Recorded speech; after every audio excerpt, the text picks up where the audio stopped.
प्रातः क्लास चल रहा था।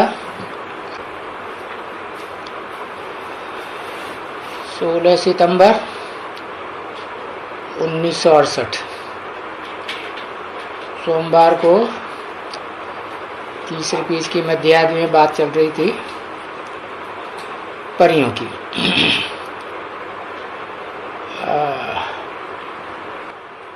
बाप आते हैं तो मनुष्य को परी बना सकते हैं ना। परी अर्थात ज्ञान युग के पंखों से सारी दुनिया में उड़ान भरने वाली। देखो वो तो नाटक में बनाते हैं, हद के नाटक में पाउडर वाउडर लगाई करके देखो कितनी सोहनी बनाए देते हैं। तो बरोबर सतयुग में तो जैसे कि मिसल ऐसे होती है ना परियां, एकदम परिजात। तो अभी पुरुषोत्तम संगम युग में तुम परियां परिजात ज्ञान स्नान करने से बनती हो, और कोई पोखरे गड्ढे गड़ेचियों में गिना ज्ञान स्नान करने से नहीं, ज्ञान सागर में ज्ञान स्नान करने से।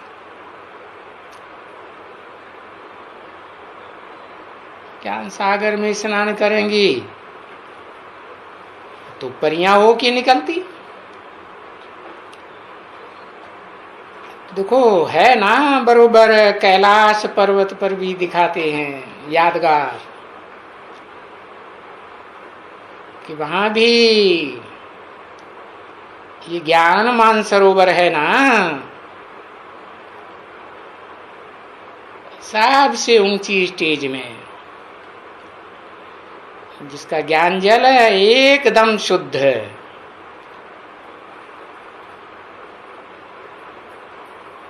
अरे मिट्टी का नाम निशान नहीं, देह अभिमान की धूल तो हो ही नहीं सकती। तो उसे ज्ञान मानसरोवर से परियां होकर के निकलती है।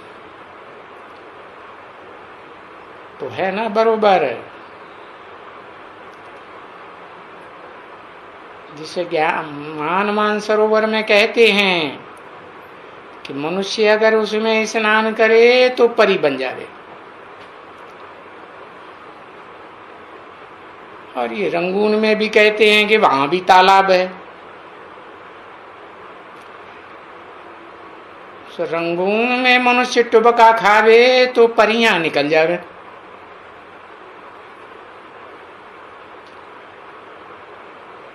तो मनुष्यों ने वहां बैठ करके तालाब बनाया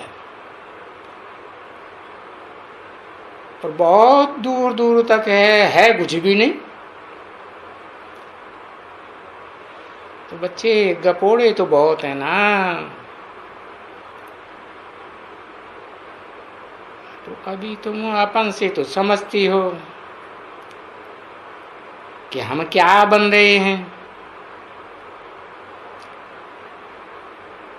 बहुत खूबसूरत, एक तो बड़े ते बड़ी खूबसूरत। जो मुसाफिर होते हैं ना, वो मानसरोवर में बैठ करके तुमको बनाते हैं। तो बरोबर जानते हो ना कि क्या बनाते हैं। हमको काले से गोरा बनाते हैं, और बनाने वाला बाप तो सदैव ही गोरा है।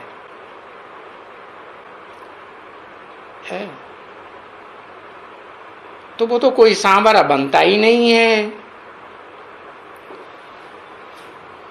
वो जो गोरा बनते हैं, और गोरा तो है ही,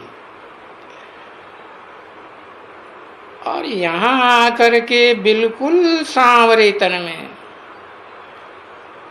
100% सांवरे तन में आते। ऐसे कहेंगे ना बच्चे, आगे चल के कहेंगे जब समझेंगे। हाँ, वो 100% गोरा तो था, बाद में फिर 100% सांवरा बना। ये तो दुनिया की गतिमति है ही। ये दुनिया पहले सतयुग में सतो प्रधान, कलयुग में तमो प्रधान। तो अभी कलयुग में ये जो सांवरे बन गए, काले, अभी उनको गोरा कौन बनावे? जरूर कहेंगे ये षष्ठी का चक्र फिरे ना तो गोरा बनावे। षष्ठी के चक्र फिरने के ऊपर बात है। तो तुम बच्चों को कहते हैं ये चक्र फिराओ, तो देखो तुम यहां बैठ करके गोरी बनती हो, बाहर की दुनिया की बात थोड़े ही है। और जो गोरे होते हैं उनको पवित्र कहा जाता है, इन देवताओं को पवित्र कहा जाता है ना। तो वेद का बाप बैठ करके मीठे मीठे बच्चों को समझाते हैं कि बच्ची, पढ़ाने वाला तो एक ही है ना, वो कोई दूसरा नहीं है, एक ही ज्ञान का सागर, अगाध ज्ञान जल का भंडार है। उसकी गहराई कोई नाप ही नहीं सकता, ना आज तक किसी ने नापी है। बाकी वो सागर कोई पानी जड़ तो नहीं हो सकते हैं। उस पानी के सागर को कोई ज्ञान सागर तो नहीं कहेंगे ना। ये तो चैतन्य ज्ञान सागर की बात है। तो ये तो तुम जानते हो कि वो तो पानी का सागर है। अरे पानी को बिलोएंगे, मथेंगे तो कुछ मक्खन थोड़े ही निकलेगा। तो ये तो ज्ञान का सागर है। बाप, उस बाप को ही कहा जाता है ज्ञान का सागर, जो शास्त्रों में प्रसिद्ध है। सागर मंथन हुआ तो रतन निकले। तो ये ज्ञान का सागर है। कौन सा ज्ञान? ये भी तो मनुष्य ही जानते हैं कि ये रचना का, रचयिता का ज्ञान है ना। इस सृष्टि में पहली पहली रचना कौन है और रचयिता कौन है, जिसका कोई रचयिता नहीं, वो है ज्ञान का सागर। और देखो बरोबर से दुनिया में मनुष्य तो नहीं जानते हैं ना, महिमा तो करके जानते हैं। बच्चे बाप की महिमा तो करते हैं कि भाई ज्ञान का सागर है, प्रेम का सागर है, सुख का सागर है, शांति का सागर है, पवित्रता का सागर है। तो ये तो कॉमन पढ़ाई है बच्चे। उनकी पढ़ाई मनुष्यों की पढ़ाई में और वेद के बाप की पढ़ाई में बहुत फर्क है, एकदम बहुत। जमीन आसमान का, रात दिन का अंतर। तो जरूर जो बाप की, वेद बाप की महिमा करते हैं, तो अभी तुम देखती हो इस बाप की तो कोई महिमा नहीं करते हैं। है? कौन से बाप की? है? बाबा ने किस बाप की तरफ इशारा किया? है? अरे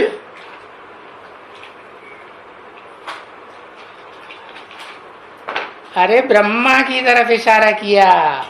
ब्रह्मा कुमारियां जो ब्रह्मा को बाप समझती है ना, अरे शब्द का अर्थ भी नहीं देखती। ब्रह्म माने बड़ी और माँ माने माँ। माँ में तो सहन शक्ति होती है ना, तो जितनी ब्रह्मा में सहन शक्ति प्रैक्टिकल में देखी गई, उतनी तो कोई मनुष्य मात्र में आज तक दुनिया में देखी नहीं गई। परंतु वो कोई बाप थोड़े ही है।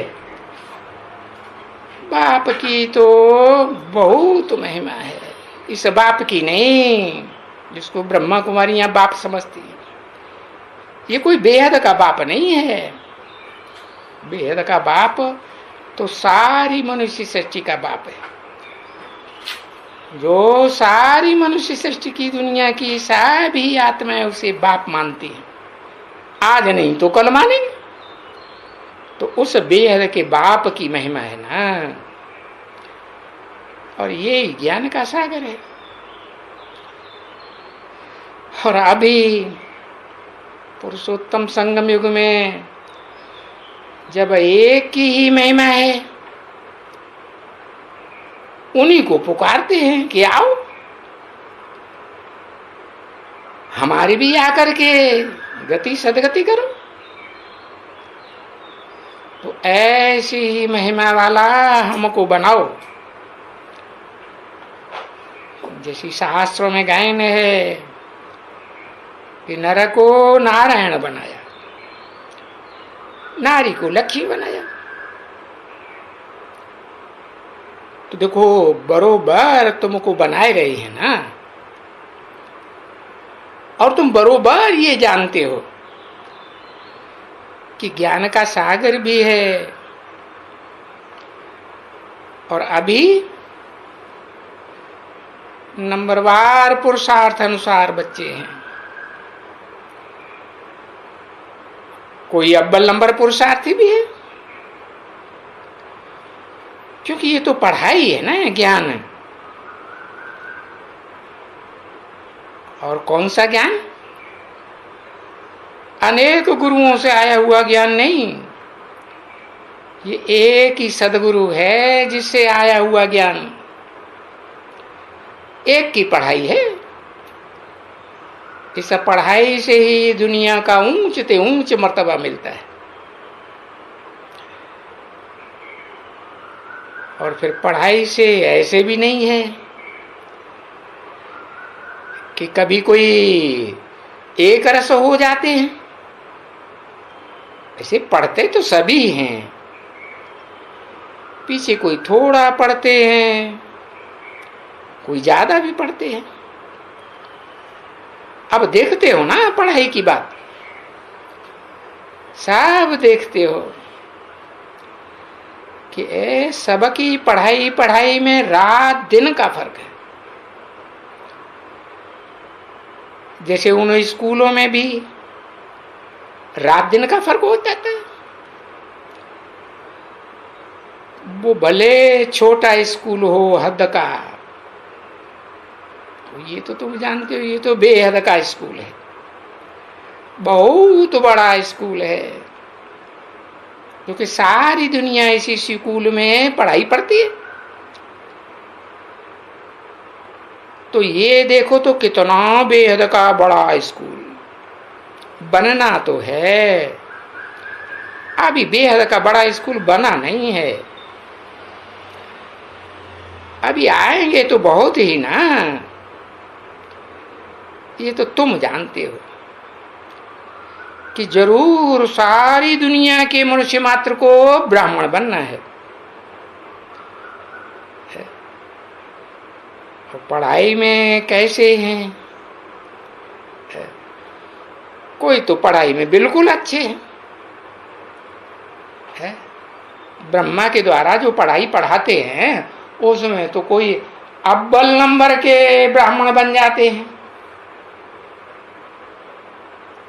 और कोई नंबरवार बन जाते हैं। शास्त्रों में लिखा है ना, नौकुरी के ब्राह्मण हुए। ऋषि मुनियों के नाम के ऊपर ब्राह्मणों के नाम रखे, भारद्वाज गोत्र है ना, कश्यप गोत्र, ऐसे नाम रखे हैं ना, शांडिल्य गोत्र। तो ये ऋषियों के नाम पर, ऋषि मुनि तो ब्राह्मण होते थे ना। तो ये पढ़ाई है, बिल्कुल अच्छी पढ़ाई। और पढ़ाई में चाहिए भी सबसे अच्छा, कोई तो सबसे अच्छा भी होगा ना। और पढ़ाई में सबसे अच्छा है, तभी दूसरों को भी ऐसा सबसे अच्छा पढ़ा सकते हैं। और पढ़ाई में भी इतना थोड़ा ही है तो कम पढ़ाते हैं, क्योंकि बहुत बहुत पढ़ाना है तुमको। तो तुम ये बात समझ तो सकते हो ना कि तुमको कितना पढ़ाई पढ़ाना है। अब ये जल्दी इतना इतना जो कॉलेजेस निकलती रहती हैं, बाप भी कहते हैं एक कॉलेज ऐसी बनाओ, कॉलेज है जो समझ करके कि इस कॉलेज में ये बात सिखलाते हैं, क्या कि इस सृष्टि का रचयिता कौन है, पहला पहला रचयिता जिसका कोई रचयिता नहीं, कोई रचने वाला नहीं। और उसकी पहली पहली रचना कौन है प्रैक्टिकल में, उस रचना के आदि मध्य अंत का ज्ञान भी। ये रचयिता और रचना की सारी पढ़ाई तो इस कॉलेज में समझते हैं। कौन सा कॉलेज? ये ईश्वरीय कॉलेज है, साक्षात ईश्वर का कॉलेज। ऐसी यहाँ और कोई कॉलेज तो इस दुनिया में होती ही नहीं है। 16/9/1968 की प्रातः क्लास का 4था पेज, 3री लाइन। परंतु अभी थोड़ी है बच्ची, एकदम थोड़ी, और हैं यहीं सिर्फ, नहीं तो कॉलेज है और यूनिवर्सिटियां तो सारी दुनिया में है। परंतु उन सारी दुनिया में जो भी कॉलेजेस और यूनिवर्सिटीज हैं, उनमें कोई आध्यात्म की पढ़ाई नहीं पढ़ाई जाती। लोग आध्यात्म का अर्थ भी नहीं जानते। अधि माने अंदर, आत्मा माने आत्मा के अंदर। अरे आत्मा के अंदर कितने जन्मों का हिसाब किताब भरा पड़ा है, वो तो उन कॉलेज में, दुनियावी कॉलेजों में कोई पढ़ाता ही नहीं। कौन सी पढ़ाई पढ़ाते हैं? भौतिकवाद की पढ़ाई पढ़ाते हैं। जो पंचभूत होते हैं ना, कौन से? पृथ्वी, जलवायु, अग्नि, आकाश, इनकी पढ़ाई पढ़ाते हैं। तो ये यूनिवर्सिटियां तो सारी दुनिया में और हर एक धर्म में हैं। और ये जो ईश्वरीय यूनिवर्सिटी है, ये तो सिर्फ भारत में आकर के है, क्योंकि भारत में ही बाप आते हैं। क्या जड़ जमीन में आते हैं क्या, कि जड़ जमीन में प्रवेश कर जाते हैं?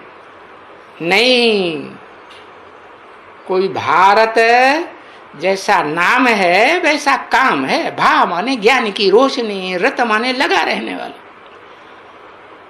है। सारा जीवन ज्ञान की रोशनी में लगे रहने वाले उस भारत में आते हैं। और ये आध्यात्मिक विद्यालय, जिन्हें आध्यात्मिक ज्ञान की पढ़ाई पढ़ाई जाती है, ये यहीं पहले पहले खुलते रहते हैं। कहाँ? भारत में। तो जहां इतना खुले हैं, है, थोड़ा फिर विचार करो कि जहां इतना खुली हैं तो आगे चल कर के पता नहीं कितनी खुलती जाएंगी। ऐसी इस दुनिया में कोई संस्था है? जो इतने थोड़े समय में लगातार बढ़ती गई हो, बढ़ती गई हो, बढ़ती गई हो। है कोई है? कोई नहीं। खुलती जाएंगी। बहुत कॉलेजें चाहिए ना बच्चे, और ये है भी यूनिवर्सिटी, सारे यूनिवर्स को पढ़ाई पढ़ाने वाली। तो यो यूनिवर्सिटी खुलेंगी तो बहुत है, तो बहुत स्टूडेंट्स आएंगे और पढ़ेंगे, और पढ़ पढ़ करके तहां तक के अंदाज पूरा होना ही है। और बाप ने तो बता दिया है, लाखों की तादाद में तुम्हारे सेंटर्स हो जाएंगे, और करोड़ों की तादाद में मुरलियां छपने लग पड़ेंगी। और बच्चे तो जान गए हैं, सब बच्चे पढ़ करके जान गए कि अभी आदि सनातन देवी देवता धर्म में हम ट्रांसफर हो जाएंगे। कैसे ट्रांसफर हो जाएंगे? अभी हम ब्राह्मण है ना, ब्राह्मण से देवता धर्म में ट्रांसफर हो जाएंगे। अभी हमारा ब्राह्मण धर्म है, हम मनुष्य हैं, मनुष्य से फिर देवता बनना है। फिर देखो, फिर उनका नाम भी फिरता रहता है, कोई देवी कोई देवता। तो अभी ये मनुष्य से देवी देवता पुरुषोत्तम संगम युग में बनते हो ना,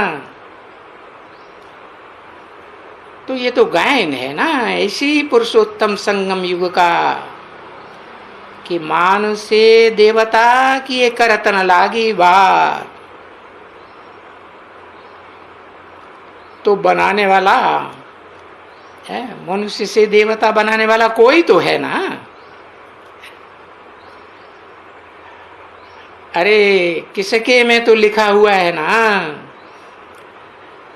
कोई ने तो उच्चारा है ना कि मानुष से देवता की एक करतन लागी बात। अभी बरोबर यहां मनुष्य ही मनुष्य है, इस कलयुग की दुनिया में। अभी इस पुरुषोत्तम संगम युग में मनुष्य मनुष्य, और फिर सतयुग में वो देवता है। देखो